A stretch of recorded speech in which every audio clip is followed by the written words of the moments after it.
میری بہنوں ماؤں بچیوں یاد رکھو مرد کے بھی حق ہیں، اور رسول کریم صلی اللہ علیہ وسلم نے جو فرمایا ہے ہم اس میں کمی پیشی کے حقدار نہیں ہیں، یاد رکھنا ان کے بھی حقوق ہیں۔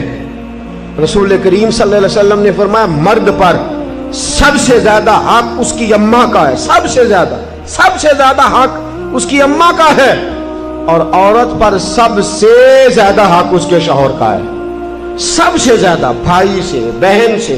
اگر وہ پسند نہیں کرتا ملاقات کرنا تو نہ کر، اگر وہ، اور حضور سید عالم صلی اللہ علیہ وسلم نے فرمایا بی بی نمازیں پڑھے، روزے رکھے، تلاوتیں کرے، لیکن اس کا خاوند ناراض ہو، اللہ اس کی کوئی نماز قبول نہیں فرماتا، اللہ اس کا کوئی روزہ قبول نہیں فرماتا، اس کی کوئی تسبیح قبول نہیں فرماتا۔